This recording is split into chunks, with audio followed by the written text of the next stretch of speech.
Welcome back, listeners, to a brand new episode of Comic Class. Today's lesson has to be talking about TMNT, The Last Ronin. We're going to be covering the entire story, going from issues 1 to issue 5. And yeah, we're going to be covering the entire 5-issue miniseries. And this is a really great story. So without further ado, let's jump right into today's story.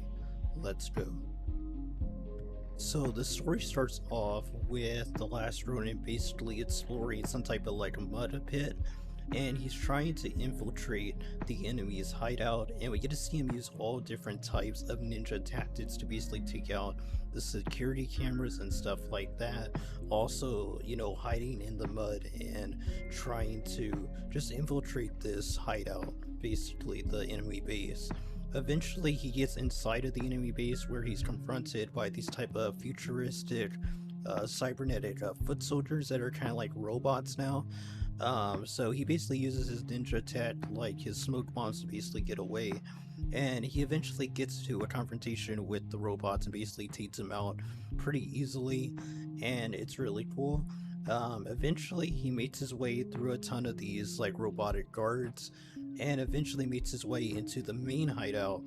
And the way he gets there basically is by jumping on some like futuristic flying cars and stuff like that. We even get to see a police police car basically that's flying in the sky as well, which is a really cool visual.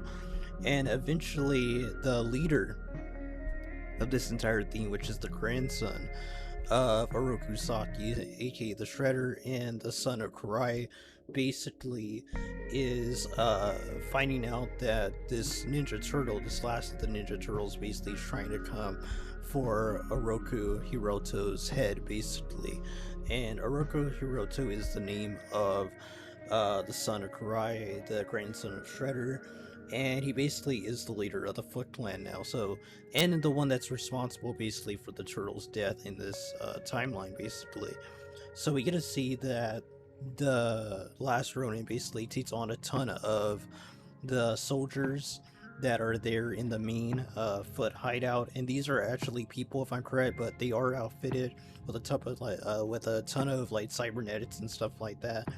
But he does a really good job in fighting against the army of these like cybernetically enhanced foot soldiers, and he basically makes a comment that the new foot soldiers basically are very like easy to defeat because they haven't really had to train as hard ever since they started using machines to basically do all their work for them and basically use machines to protect Oroku Hiroto. Basically, we get to see the Last Ronin basically make his way up the entire tower to where Hiroto basically is, and the action scenes are just great. And I think the main thing to take away from the first issue in this miniseries is the amount of action that it actually had. And Kevin Eastman and Peter Laird basically were always good at delivering some great action, so I thought that whoever did the art for this series, I'm not sure if it was one artist or multiple, did a very good job in replicating the action pieces that we got to see in that original 62 issue Mirage series run by Kevin Eastman and Peter Laird. So eventually we get to see the turtle basically make his way up the tower, and he gets confronted by some like type of Mauser type drones. These are more futuristic looking, which is impressive because even the Mausers were kind of futuristic in the original Mirage run. But the Last Ronin basically attacks these Mausers, but gets kind of like thrown out of the building as well when he attacks it, and basically falls out of the building with his attack on this like Mauser type machine, basically. And the Last Ronin basically falls all the way to the ground, falling like so many feet from the sky, basically from the building, and this almost kills him. He has a ton of blood basically coming out of his mouth, but the fact that he survived is pretty impressive. So the cybernetic robotic foot soldiers basically come to try to capture the turtle while he's weakened, but we're introduced to Casey, which is Casey and April's daughter in this story, and she basically leads the cybernetic foot soldiers away from where the Last Ronin basically escaped to, which is in the sewers. We get to see that Karai is basically in like some type of like a cryo sleep, and Hiroto basically says that he wishes that she was, here with him, awake with him, so that she could witness how he's ruling the entire Foot Clan. and it questions why exactly she does not wake up and basically is stuck in this like type of like cryo sleep. So it's kind of sad, but at the same time, we'll see just how messed up Hiroto is in the finale of the final issue.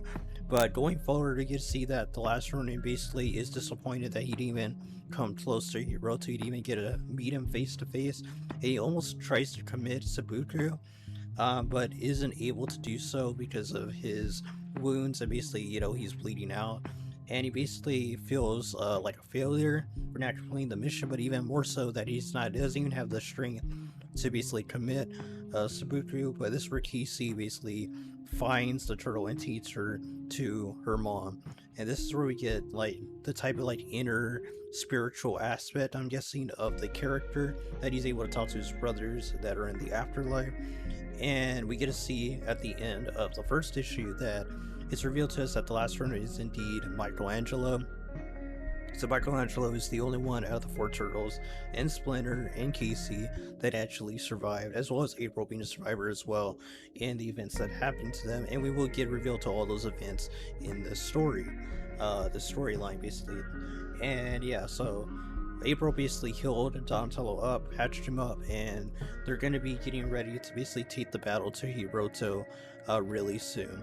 So going into the second issue, we get a flashback and we get to see that Raphael basically comes in as Casey basically proposes to April, and they think about their future together, maybe even having a family together, I guess, in the future. But Raphael basically interrupts everything, and he basically tells them that the Foot Clan did an ambush on them, and that apparently the deal they had with Karai, which I guess is the deal they made in the original Mirage 62 issue run, is basically null and void, and they basically did an ambush on the Turtles and Splinter. And Raphael basically pushes the table over that had tons of food basically for them to celebrate. I think it was Thanksgiving or something like that, or maybe it was Christmas. But they basically turned the table over, or they cleaned the table so that they can put Splinter on it. Just Splinter's in really bad shape. And Donatello basically is spacing out, wondering what exactly he can do with these type of injuries on Splinter, but April basically knocks him back into his senses, and while they're going to deal with healing Splinter, Raphael and Casey are going to basically go and confront the Foot Clan. So Raphael basically heads out, and he does get confronted by Leo, who was watching the back for all of them to basically make sure that Splinter was able to get away safely, as well as his brothers. But Raphael doesn't listen to Leonardo, basically saying that maybe they should stay put, and him and Casey basically go confront the Foot Clan after Casey questions where Raph actually went. And this is where we get to see that Leonardo basically just says like damn it in that, because he realizes that Raphael in his hot-headedness has went off to fight on his own. So, and this will definitely prove to be a bad move on Raphael's part. But we get to see that April is revealed to have a lot of prosthetics, considering that whatever happened to her basically took away one of her arms and legs. So that's kind of like crazy. You also get to see that more of the spiritual aspect, that Michelangelo is basically talking to his brothers as he realizes that April is still alive. And little things seem to be getting to him as he's basically trying to wrap his mind around that the fact that April's alive and that April actually had a daughter, and just so much stuff has changed since the time where they were all together. And I thought this was a really nice scene showing him lift his drink with the other turtles, basically lifting their drinks as well, and type of like a spiritual aspect. So I thought that was really cool. But going back to the flashback, we get to see that Raphael basically goes into the city and eventually confronts a Foot Clan member and basically gets the information on where Karai basically is, as he asks him where Karai is. And eventually we get the confrontation with Karai and Raphael, as Raphael basically interrupts Karai's speech as she's making to the Foot Clan. We can see him taking the Foot Clan members out one by one until finally he just shows himself, and he is ready to die in battle, basically, as long as he takes out Karai for betraying them. So they get into a battle, and the battle is really well paced, very action packed. Eventually they go into the water where Raphael has the advantage, but it seems that Raphael gets stabbed in the chin basically, so I don't know if that killed him instantly or not, but he basically falls down into the water. And the first time I read this, I did notice that Karai was grabbed by other Foot Clan members, basically taking her to safety, but I didn't realize that Raphael basically seemingly got killed in this moment. He basically falls all the way down into the ocean. So that was the end of Raphael in this timeline. We get to see that April basically introduces Casey to Michelangelo and basically explains that that's her and Casey's daughter. And while that's all going on, those revelations with those characters, we get to see that Oroku Hiroto basically is training with his foot soldiers and basically makes easy work on them. Eventually, he assigns a new commander after the last failed mission that he had with them. Basically tells him that if he doesn't succeed, don't bother coming back, because if he does, with failure, he'll basically end up like the last commander, which we get to see some ravens basically eating his like eyeballs and stuff like that, just eating all the flesh from his decapitated skull, which is pretty dark scene, but pretty cool too. Eventually, we get to see Casey and Michelangelo interacting with each other as Michelangelo explains to her all the stuff that happened to him and his brothers, basically, and how dangerous learning martial arts basically is, and stuff like that. But he basically gives us all the information that we need to know, and that after his brothers and his master died, as well as Casey, he basically went into like some type of depression and became kind of like a hermit. But eventually, he learned that he had to learn all the different styles of his brother's weapons in order to have the strength he needed to basically bring honor back to his family and basically kill Oroku Hiroto, ending the feud once and for all with him and the Foot Clan, or his family, the Foot Clan, basically, which is really cool. But we get to see after he gives all this information that he tells Casey he doesn't want her to help him, but she basically tells him that she's going to help no matter what, that she wasn't asking permission. And this where Michelangelo explains that, you know, he finds it funny that she is like April and Casey in a way, which is really cool. And we get to see that issue 2 ends with April basically holding the Future Toy's severed head. So apparently the Future Toy can still be revived, even though it's just a head. So she has kept on to this, and we will get information on what exactly happened with the Future Toy after this issue. So jumping into issue 3, we get to see that Hiroto is basically still training, and it seems like he trains a lot, so he does have some experience in fighting. Eventually, he puts on this type of like makeup on his body, on his face, and he basically is in this weird garb. And he goes to talk to his mother, basically, as it seems like he does a lot. And he basically goes to talk to the citizens of New York. He tries to make himself out as some type of like deity. Basically, declares he's going to make martial law in New York City, and basically wants the citizens to help him find the turtle and kill him, basically, so that he can kill him. So things are getting pretty big in the city and dark, and Michelangelo basically has a talk with his brothers as he tries to say that he doesn't want to go out and fight anymore, and he feels like he'll put Casey and April's kid in danger. But the turtles basically call him out, saying that, you know, that they've trained their whole lives for this moment, that Michelangelo has to keep going forward, which I thought was really cool.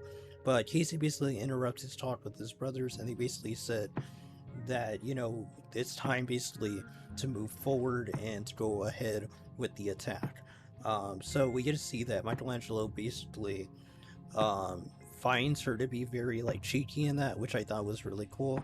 That she's very stubborn. And you see that he feels more like an older man, considering now it's been like 16 years, I believe, since the Turtles died. It's kind of crazy, so much time has passed in this timeline. But we get to see that Michelangelo basically talks to April, and April shows him the Future Toy's head, and basically tells April basically tells him that she wants to know exactly what happened to all the other turtles as well as Casey and stuff like that. So we get the flashback basically, and we get to see that Michelangelo and Donatello and Splinter basically head off to Japan to basically try to do a truce with the Foot Clan and get this all sorted out. And even though it's a far-fetched, hope that they're having that this can end peacefully, they're going to try to take a chance on that hope, which I thought was really cool.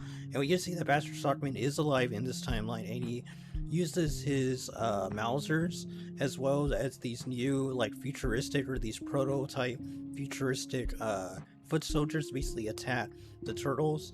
And Raphael is already dead at this point, so that's kind of like crazy, but they basically fight the best they can, Leonardo and Casey, as they try their best against these cybernetic foot soldiers that are just pure robots, and Michelangelo basically fights against them, as well as April is trying to get the future toy to safety. I guess the future toy basically was captured by Bastard Stockman in order to help create these cybernetic foot soldiers, that or he used him for something else, but he basically was captured by him and he does not want to be captured again. So Casey basically tells Leonardo, what's the plan, and all the Mausers basically come to basically try to take back the Fugitoid, as well as kill the turtles, Casey and April. So Casey tells April and the Fugitoid to get behind like a steel barrier, as well as Michelangelo to basically take care of them, as him and Leo basically try to fight through all these Mausers and cybernetic foot soldiers.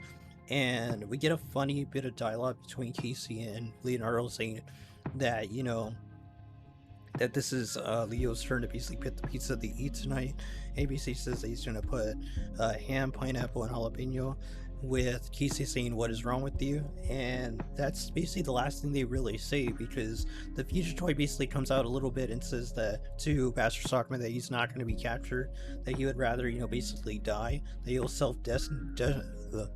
self-destruct basically before he'll be captured again. And Bastard Stockman basically says that, very well, if I can't have you, nobody will.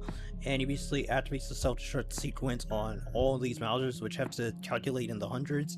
And the the next thing that a giant explosion occurs, and that's the end of Leonardo and Casey Jones.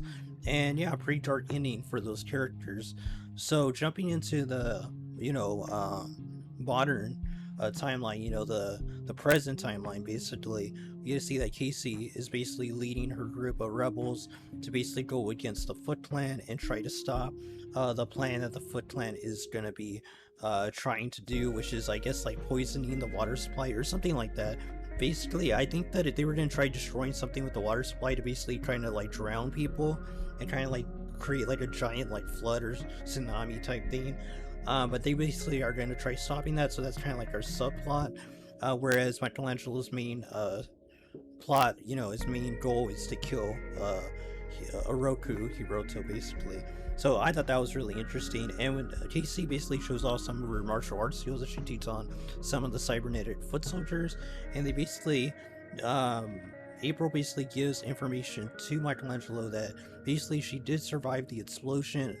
I guess the future toy didn't, was kind of like blasted into pieces. Maybe he did self-destruct and that's why he was blasted to pieces. I don't know exactly. But she basically said that she woke up like a week later and basically found out that her arm and leg were basically gone, Casey was dead, and that she was pregnant.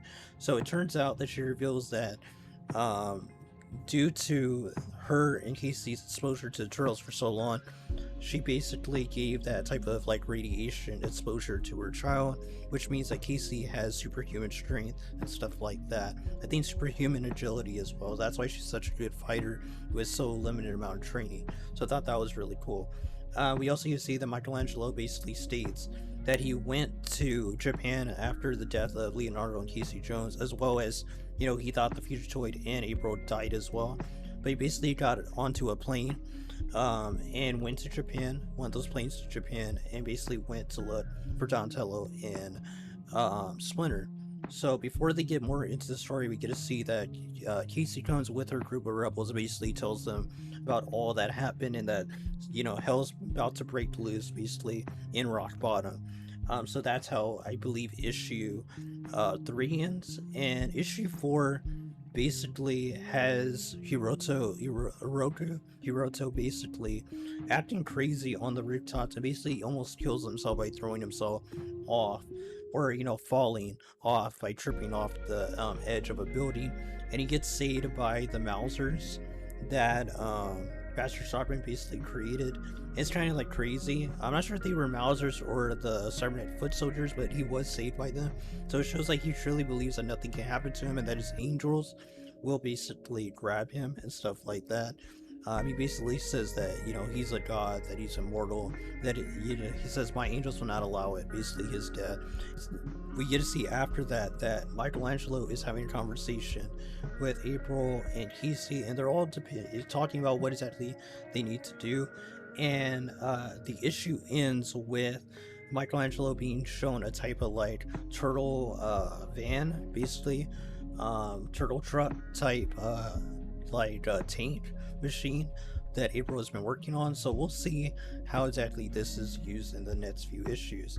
So now jumping into I believe this is issue 4, we get to see that they are indeed at the headquarters of Hiroto,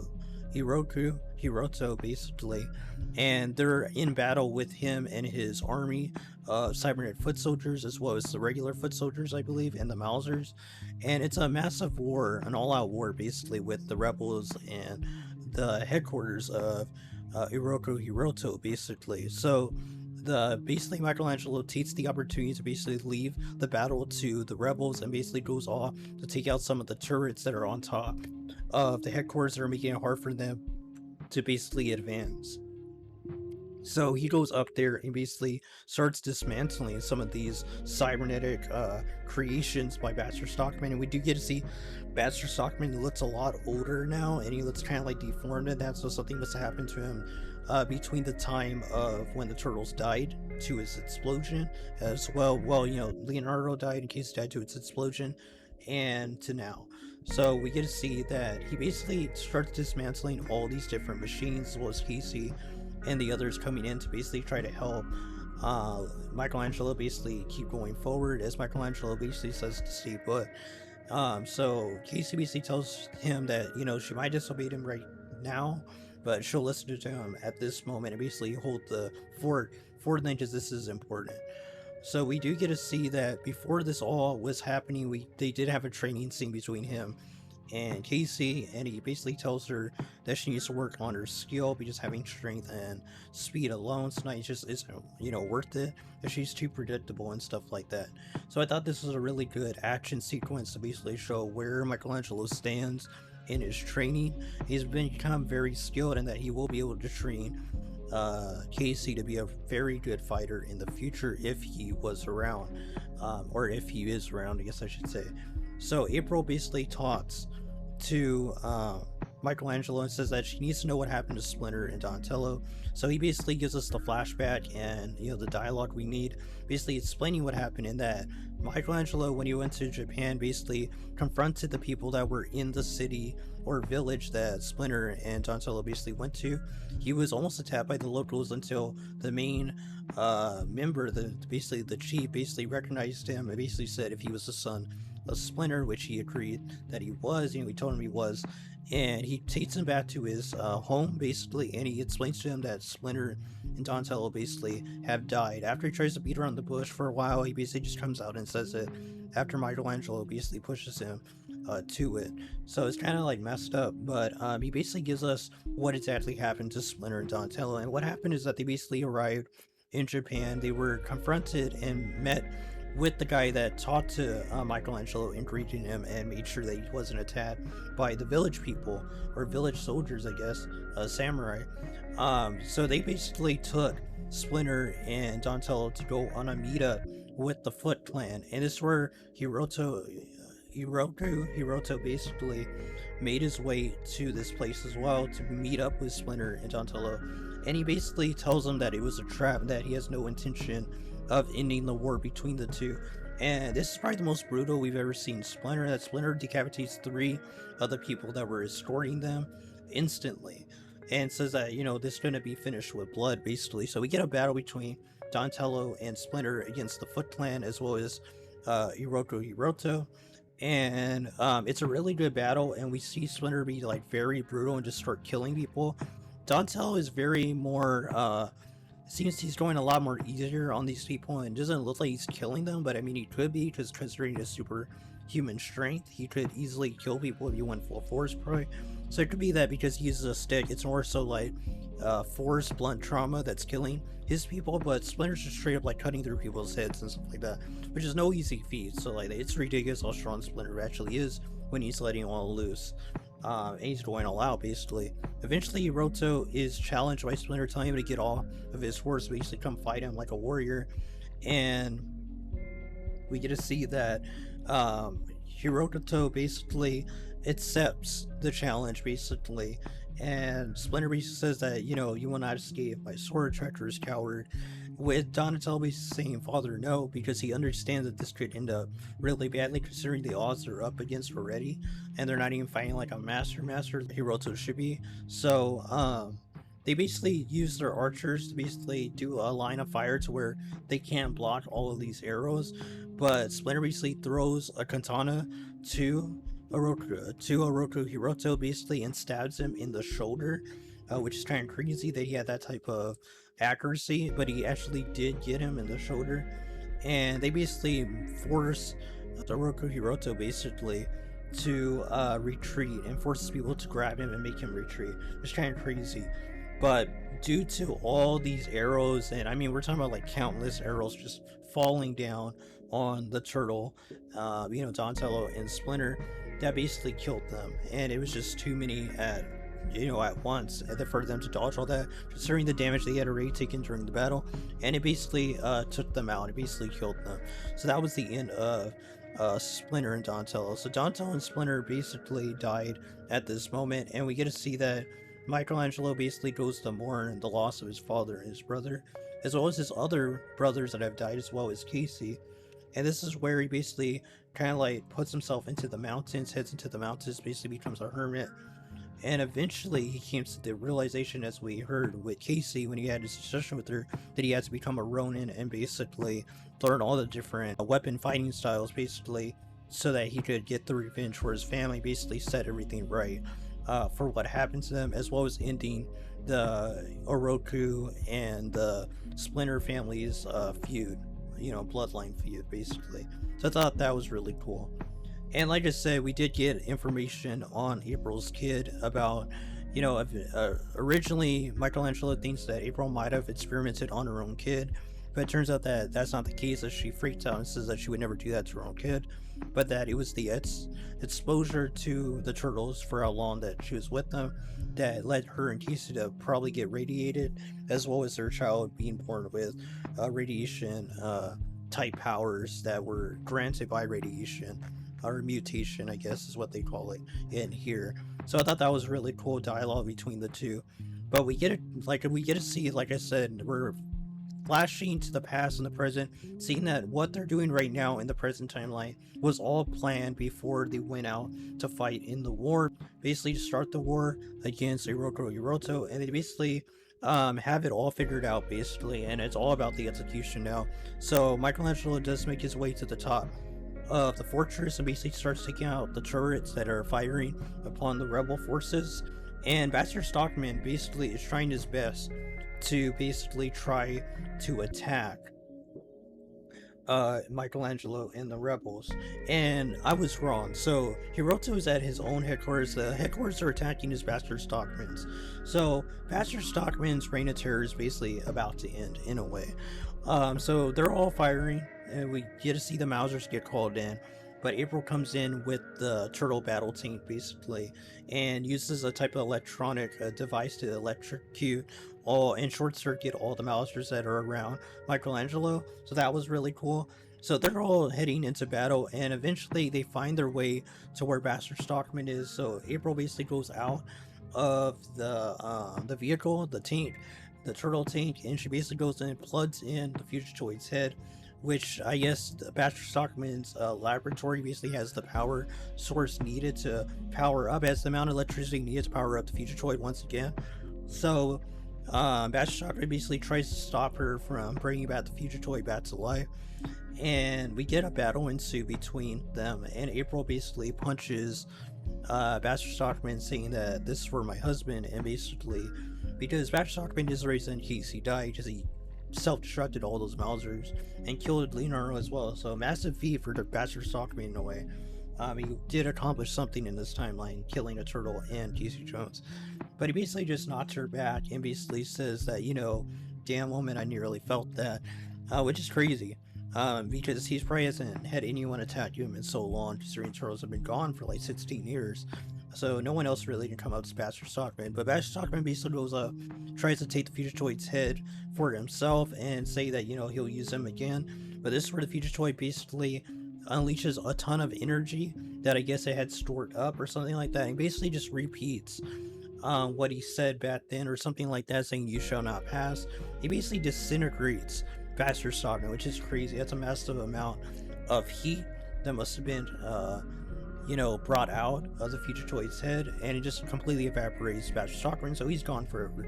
And that's how the end of Bastard Stockman was handled.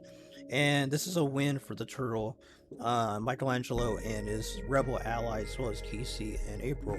So they basically won the battle, and a ton of the martial law, cybernetic foot soldiers basically are shut down because of this, because everything connected to Bastard Stockman's technology, his laboratory is basically all shut down because of this. And Oroku Hiroto basically is seeing that the citizens are basically attacking the incapacitated cybernetic foot soldiers, and basically they're just useless now that everything is offline.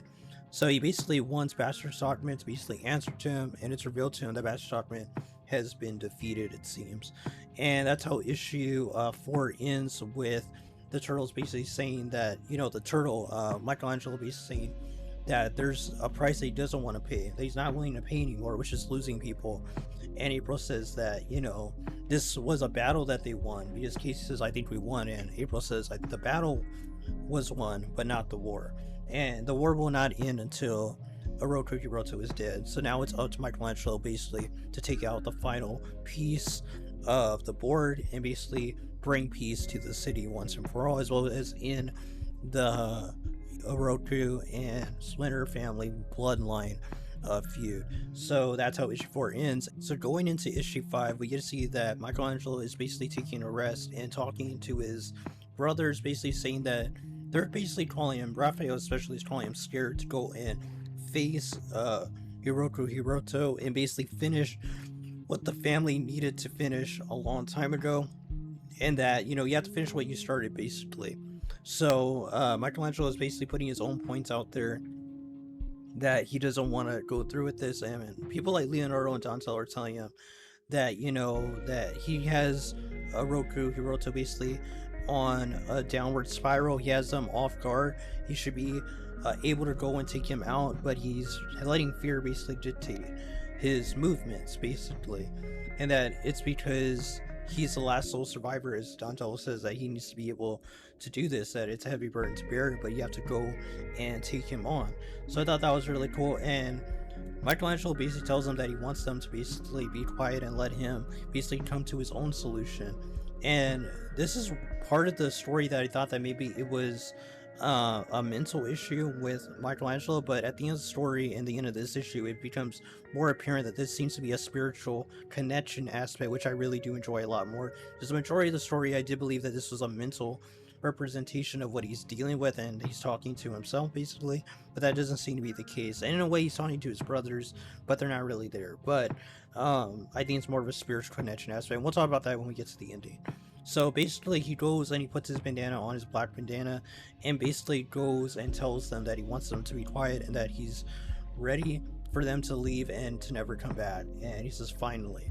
So he goes and he writes in his book, which we'll know what he writes at the end of the story. It's very important. And he goes off to basically fight, because too many innocents are getting hurt. And yeah, so Oroku Hiroto basically is told that that Stockman has basically been defeated, and he says this displeases me greatly, and basically realizes that there's no going back, that this is going to be the time where he will battle Michelangelo for a final time. So he says he's going to hunt and kill a mutant. So April basically confronts Casey and explains to her that she's a mutant, and she wonders why her mom never came up and talked to her about it, and said that she didn't want her to basically feel like she was an outcast and stuff like that. But eventually Casey says that they need to go out and basically fight against Oroku Hiroto, basically because they're coming after Michelangelo because of them, or something like that. And this is where April explains to her that they've been fighting before she even met them. His family and the Turtles family, basically Splinter's family. So, but even with this knowledge, Casey says that they need to go out and help Michelangelo. He is part of their family, basically. So I thought that was really cool development for the character, and shows that they're really keeping this family aspect even in this final storyline for the Turtles. in the Mirage series. I believe this is supposed to be a continuation of the Mirage run. But yeah, so going into the story, we get to see, like I said, that Hiroto and Michelangelo basically are about to meet up. Michelangelo has made it to the final headquarters to where Hiroto basically is, and he makes his way up the tower. He's confronted by a type of like guard type knight looking guy that basically takes on Michelangelo. He's a giant, huge, strong dude, and eventually Michelangelo is basically in a battle with him and is able to take him out by attacking, I think, his neck or something like that. So he basically kills that guy, and then he's attacked by a type of like cybernetic, a monster looking thing, and Michelangelo has a fight with him and eventually takes him out as well.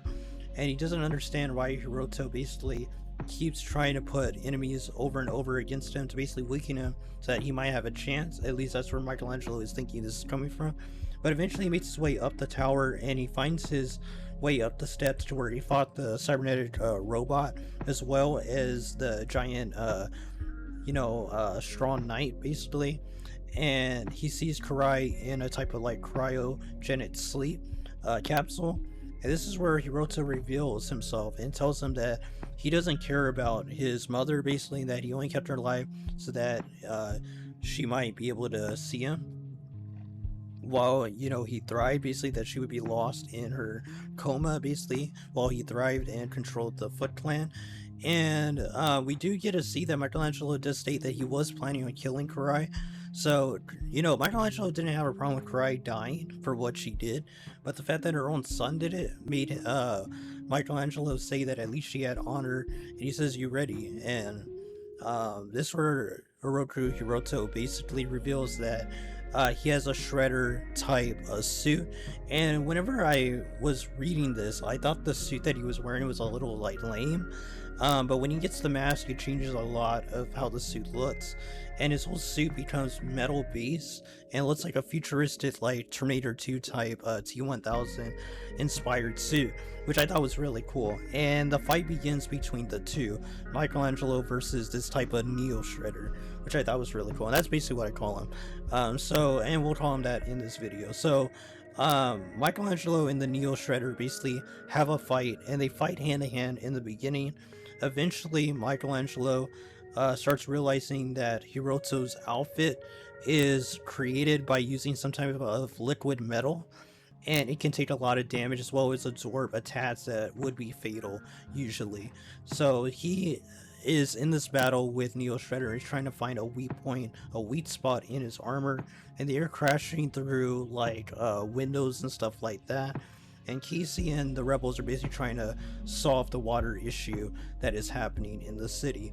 So Neo Shredder and Michelangelo basically fall into like a type of like rooftop, and I thought this was a really nice homage to the first fight with Shredder. Even some of the series, like the 2003 Turtle series, that had this type of like water tank on the top. So I thought that was really cool and showing some homage to that, which I believe Peter Laird worked on the 2003 TMNT. So very possible that he gave them this input to put this in there.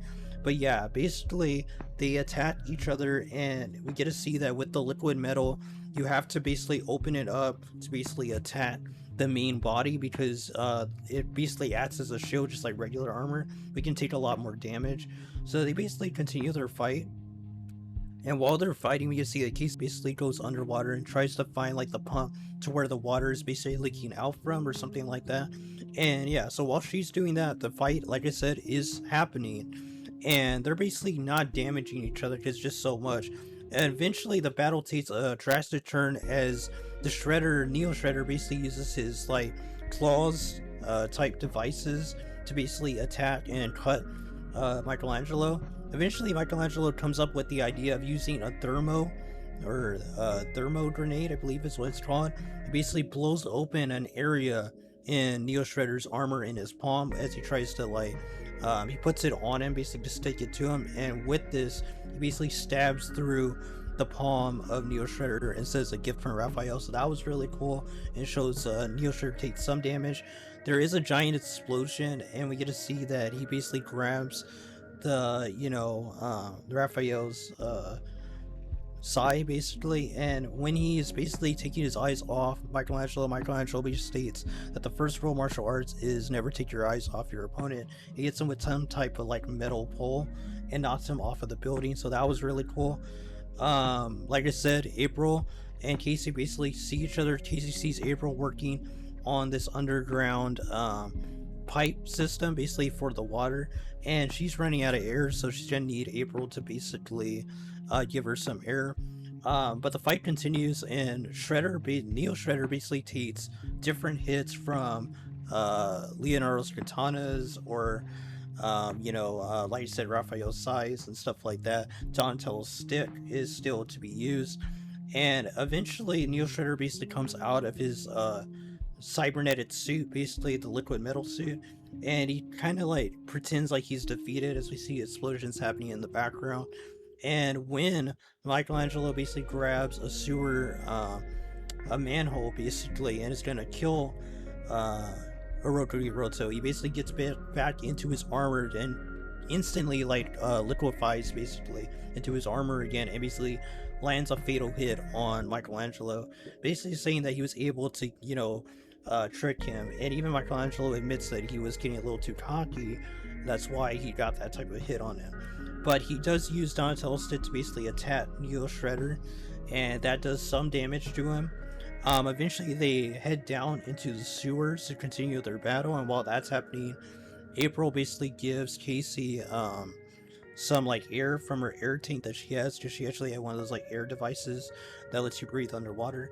So they're sharing air, basically trying to stop the crisis that's happening over the city with the water mains and stuff like that. And while Michelangelo basically buys himself some time, he wraps some of that cloth around himself basically to stop his bleeding, and he gets his nunchucks out as Neo Shredder basically is in the sewer with him. He starts showing him his skills with his nunchucks, which does a lot of damage to Neo Shredder's armor, and he's actually hitting him so hard that eventually his liquid metal form basically starts coming off of him. So I thought that was really cool, and eventually they do. April and Casey, actually mostly April, stops the water mains basically and saves the day for New York City. And now all that's left is for Michelangelo to basically defeat the Neo Shredder. So they basically get washed away with the water that came from the water mains. I guess now it's going to the right spot, so it goes into the sewers and splashes Michelangelo and the Neo Shredder, and this causes them to go out of the sewer and into the mud pit. We also get to see that Casey and April are asking what exactly is happening with Michelangelo, and that now that they stop the main issue in New York City with the water main, what will happen to Michelangelo, and will he beat the Neo Shredder? So Casey basically goes off to find Michelangelo and see if he's still alive, basically maybe even help him fight against the Neo Shredder. So we go back into the scene. Like I said, the Neo Shredder and Michelangelo basically land into a mud pit type place, and this is where they have their final battle, and we get to see the end of the Neo Shredder. And I thought this was really cool. For those that don't know, Ninja Turtles was inspired by Frank Miller's Daredevil, and I believe the grittiness came from The Dark Knight Returns. Maybe it was from Daredevil as well. I know that Ronin from Frank Miller was an inspiration as well. So Frank Miller is very important to the creation of the Turtles.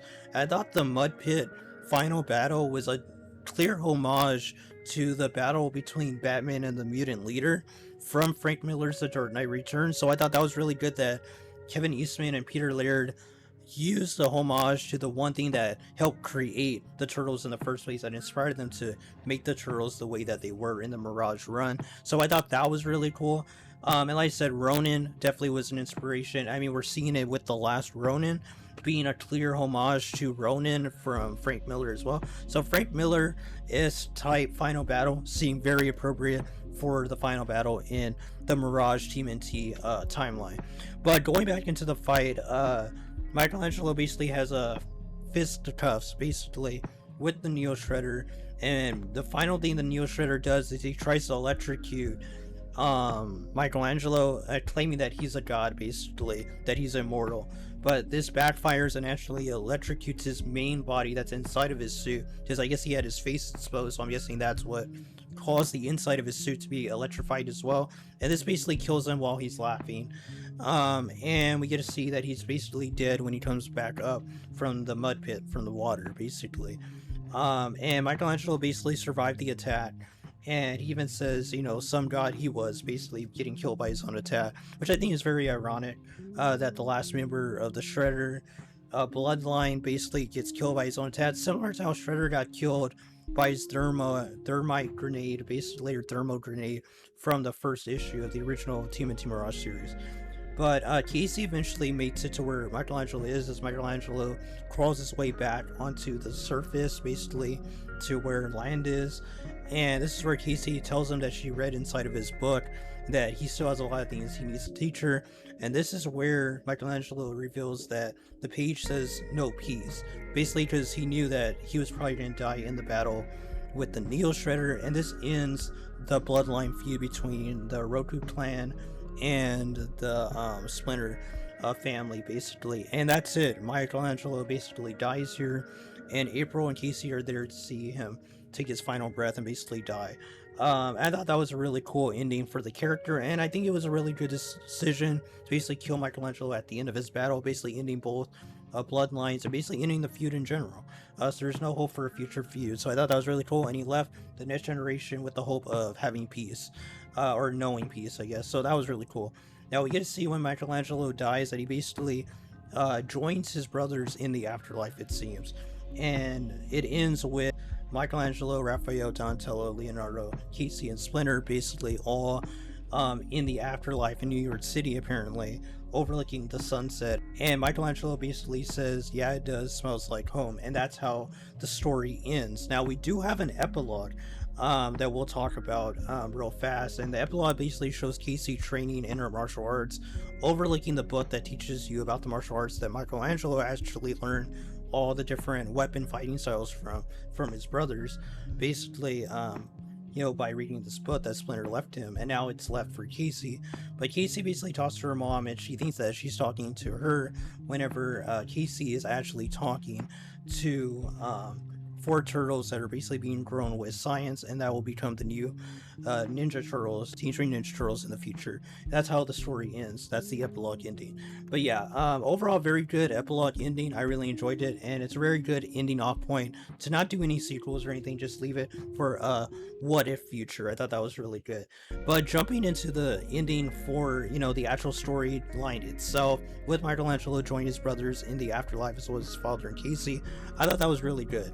The fact that the brothers, Casey and his father, were there with him, and that we got to see this afterlife type of ending, I thought really dives well with the aspect of spirituality in the Ninja Turtle series that we do get to see a little bit in the original Mirage run, but we definitely see it a lot, and is the basis for the IDW series. So I think the fact that the IDW series is the modern incarnation of the Turtles in the comics, and the fact that this is taking place in a different timeline, but the fact that the Kevin Easton and Peter Laird are looking at what the Turtles are doing in their modern timeline, that he was able to wrap that in with the original timeline is just fantastic writing, and it didn't feel forced. It was something that was shown from issue 1 to issue 5, and I think had he put this at the end of the issue, and did not do anything before it, it wouldn't have felt right. But the fact that he put little hints and little showings of it throughout each issue, I think really helped the ending land. And I really think that this is probably a better final page panel ending, panels ending basically for the original Mirage Turtle series than the actual Mirage Turtle series is crazy. But that just shows that Kevin Easton and Peter Laird still have it, and they were always going to be some of the greatest comic creators in the medium, period. But that's going to be all, guys. That was TMNT The Last Ronin. This is probably like an hour-long video, if I'm being honest, but it's a very good story. I think that Kevin Easton, Peter Laird, and everyone else that worked on this, I think Tom Watts worked on this as well, doing a very good job with Kevin Eastman on the IDW TMNT series. I do review that. I'm reviewing the volumes right now on the channel, so if you are a Turtles fan, I do recommend you go check out my playlist on the IDW series. We're covering it. We're about to be doing volume 14, I believe, soon on the channel. So be sure to subscribe for those videos when they come out. And yeah, overall, The Last Ronin was a very good close off and send off to the original Mirage Turtles, if that's what it was supposed to be. I believe it was supposed to be connected to that original run. If this is the true ending for that run, I do believe they did a very good job. And my only complaint about The Last Ronin was the release schedule, but that's something that you only have to deal with when it's coming out. Now that it's completely finished, you can read it all as one entire story. It's very good and definitely like a 10 out of 10 book. So do recommend you check it. We'll have a link in the search down below. Check it out legally on Amazon/Comicsology, .com basically. So go check that out. And yeah, until next video, guys, God bless you. Until next lesson, keep on reading those comments.